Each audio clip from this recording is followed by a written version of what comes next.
বড্ড শীত শীত পড়েছে। এই শীত শীত অবস্থাতে আজকে আমি একটা রেসিপি এনেছি। এই রেসিপিটা কিন্তু এই শীতেতেই সবচেয়ে বেশি ভালো লাগে। আমরা অনেক ধরনের পরোটা কিন্তু খেয়েই থাকি, বিশেষ করে শীতের সবজি দিয়ে পরোটা কিন্তু আমরা খেয়েই থাকি। আজকে যে রেসিপি আমি এনেছি সেটা শীতের সবজি দিয়ে নয়, কিন্তু সেটা একটি পাঞ্জাবি ডিশ, কিন্তু তার সাথে যে সাইড ডিশটা থাকবে সেটা অবশ্যই শীতের টাটকা সবজি দিয়ে।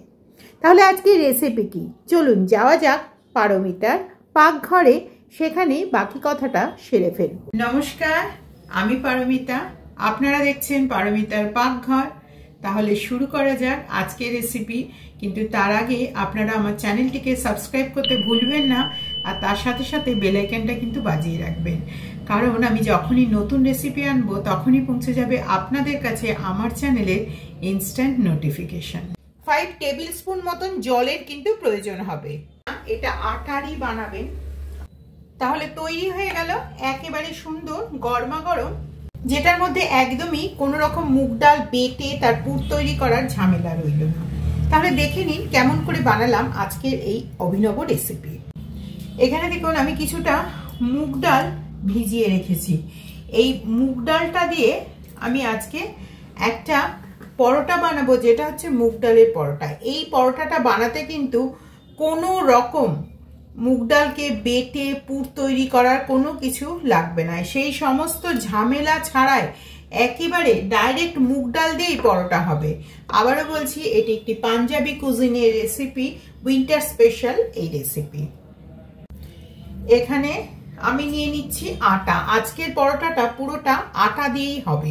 এখানে আমি 2 বাটি আটা নেব। 2 বাটি আটা।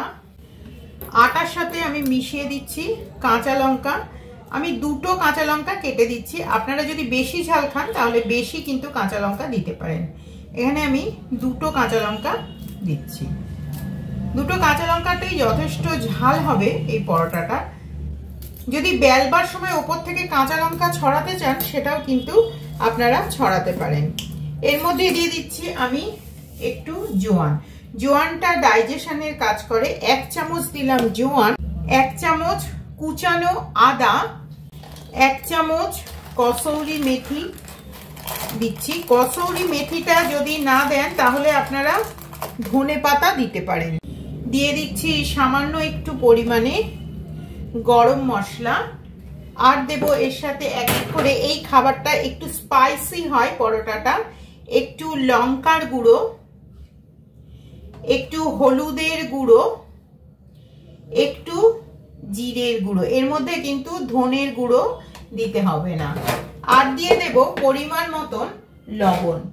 লবণটা আপনারা যতটা খাবেন সেরকমই দেবেন, কিন্তু এটা একটু ক্রিস্পি এবং নোনতা টাইপের হয়, সেজন্য একটু বেশি লবণটা লাগবে।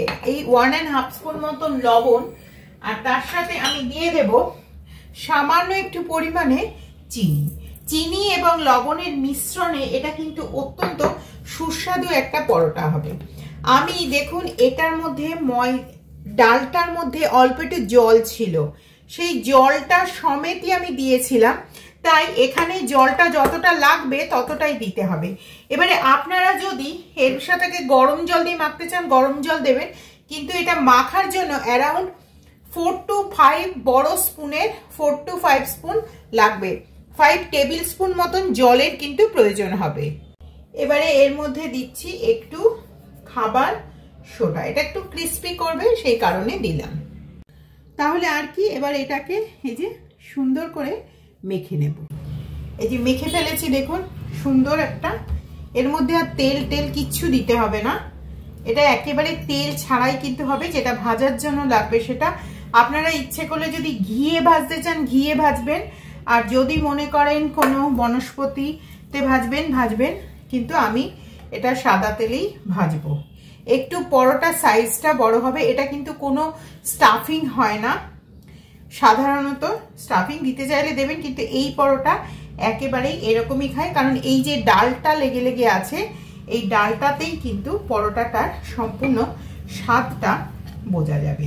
এবং এই পরোটাটা যথেষ্ট মোটা মোটা খায়, একদম এরকম মোটা মোটা ছোট ছোট এই পরোটাটা হয়। শীতকালে পাঞ্জাবি বাড়িতে বা পাঞ্জাবের গ্রামে এই রেসিপিটা প্রায় হয়েই থাকে। এটা হচ্ছে একটি অত্যন্ত স্বাস্থ্যকর এবং সুস্বাদু রেসিপি, এবং এটাতে কোনো রকম ঝামেলা থাকবে না। এরকম ছোট ছোট নিত্য নতুন রেসিপি এবং তার সাথে সাথে নতুন ট্রিক্স পেতে গেলে আপনারা কিন্তু আমার চ্যানেলটিকে অবশ্যই ফলো করে রাখবেন। দেখুন যথেষ্ট মোটা মোটা করে আমি বেলে নিচ্ছি এটা, এবং এটা যথেষ্ট বড় বড়। কিন্তু এটা চেষ্টা করবেন, যেহেতু ডালটা ভেজানো ছিল সেজন্য এটাকে যখনই বানাবেন তখনই এটা খেয়ে নেবার চেষ্টা করবেন বানিয়ে। এটা কিন্তু খুব বেশি রাখলে জল কেটে যেতে পারে, সেক্ষেত্রে আপনাদেরকে আরো আটা টাটা মিশিয়ে সে আরেকটা অন্য রকমের বানাতে হবে। তার থেকে যতটা বানাবেন ততটাই এটা করবেন, এটা ফ্রেশ খেলেই সবচেয়ে বেশি ভালো লাগবে। এই যে বেলে নিয়েছি, অল্প রয়েছে, আস্তে আস্তে বেলবো এবং ভেজে নেব। একটা একটা করে ভেজে নেব, একটা দুটো যেরকম আপনাদের ভালো লাগবে আপনারা ঠিক সেরকম ভাবেই এই পরোটাটা কিন্তু ভেজে নেবেন। এটা আটারই বানাবেন, আটারই এটা হেলদি পরোটা হয়। ময়দার হলে সেটা আবার অন্যরকম স্বাদ হবে, পাঞ্জাবের যে অথেন্টিক স্বাদটা সেটা কিন্তু পাবেন না। এটা উইন্টার স্পেশাল রেসিপি, এর সাথে একটা তরকারি থাকবে, সেটাও উইন্টার স্পেশাল রেসিপি। এখন যেহেতু শীত পড়েছে, শীতের উইন্টার স্পেশাল রেসিপি পারমিতার পাকঘরে কিন্তু নিত্য নতুন আসতে চলেছে।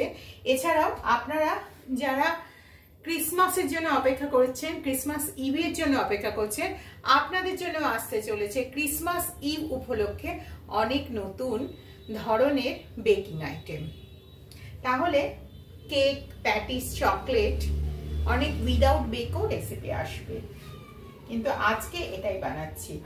যারা এখন অবধি আমার চ্যানেলটি সাবস্ক্রাইব করেননি প্লিজ সাবস্ক্রাইব করে নিন, আর তার সাথে সাথে বেল আইকনটা বাজাতে ভুলবেন না। আপনারা যদি কমেন্ট করেন, আপনাদের কমেন্ট দেখে আমি কাজ করতে মোটিভেটেড হই।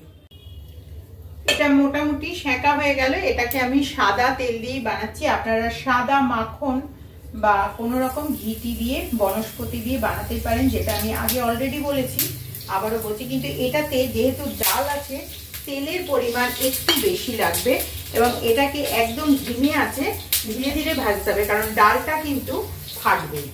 সেই কারণে এই যে দেখুন, এইভাবে ধীরে ধীরে আমি একটা খুন্তি এবং একটা সাঁড়াকি নিয়ে, আমার অস্ত্র শস্ত্র নিয়ে একেবারে দশভুজা হয়ে আমি কিন্তু এই পরোটাগুলো ধীরে ধীরে, যাতে না তেল ছেটে, সেই রকম ভাবে আমি কিন্তু এটা বানিয়ে নিচ্ছি।